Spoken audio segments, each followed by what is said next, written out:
बिस्मिल्लाहिर्रहमानिर्रहीम। अस्सलाम वालेकुम। हदीस पाक है कि जब इंसान मरने के करीब होता है तो मुल्कुल मौत के अलावा अल्लाह ताला की तरफ से इसके पास 5 फरिश्ते हाजिर होते हैं।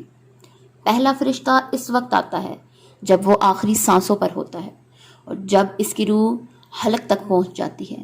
पहला फरिश्ता मरने वाले से कहता है कि अब तू कितना कमज़ोर है, तेरा ताकत वाला जिस्म कहाँ चला गया, तेरी ज़ुबान जो तरह तरह की बातें करती थी वो आज चुप क्यों हैं, तेरे रिश्तेदार कहाँ हैं, सबको सब ने क्यों छोड़ दिया। इसके बाद जब इसकी रूह को कब्ज़ कर लिया जाता है, इसको कफन पहना दिया जाता है, तो दूसरा फरिश्ता इसके पास आता है।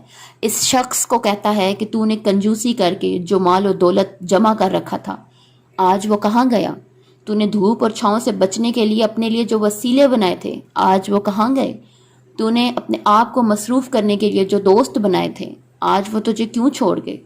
जब उसका जनाजा उठाया जाता है तो तीसरा फरिश्ता उसके पास आकर कहता है, उसको पुकार कर कहता है, आज तो एक लंबे सफ़र की तरफ जा रहा है, तुम आज इन लोगों से मुलाकात करेगा जिससे तूने पहले कभी मुलाकात नहीं की होगी। आज तुमको ऐसे तंग जगह पर दाखिल किया जाएगा जिसमें आज तक तू कभी दाखिल नहीं हुआ होगा। अगर तेरे अमाल अच्छे हुए तो अल्लाह तुमसे राज़ी हो जाएगा, अगर तुम्हारे अमाल अच्छे ना हुए तो ये तुम्हारी बदबख्ती है। जब इसको कब्र में उतार दिया जाता है तो चौथा फरिश्ता इसके पास आता है, इसको पुकार कर कहता है, ए इब्ने आदम, जब तू जिंदा था तो ज़मीन के ऊपर चलता रहा, अब तू मर गया, अब तू इस मिट्टी के नीचे आ गया है। कल तक इसके ऊपर तकब्बर और गरूर के साथ चलता था, आज तू इसके अंदर दाखिल हो गया और बेबस है। कल तक तू इस ज़मीन पर अकड़ कर चलता था, आज ये तेरी बदबख्ती है, तू इस ज़मीन के अंदर दाखिल हो गया।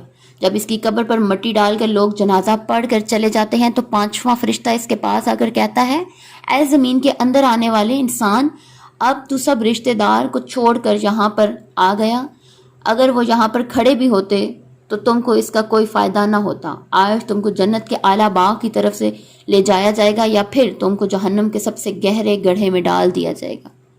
प्यारे दोस्तों, जब तक हमारे जिस्म में जान है तो हमारे पास अल्लाह ताला से तौबा करने के लिए वक्त है, लेकिन किसी को इस बात का नहीं पता कि इसकी उम्र कितनी है, इसने कब इस दुनिया से कूच कर जाना है, किसी को नहीं इल्म, इसकी सांसें कब तक चलनी हैं। अल्लाह ताला अपने बंदों से 70 माओं से ज़्यादा प्यार करता है। हमको हर वक्त अल्लाह से तौबा इस्तग़फ़ार करते रहना चाहिए, क्या पता रब कब और किस वक्त तौबा कबूल कर ले। अल्लाह पाक हम सबको तौबा करने की तौफीक अता फरमाए।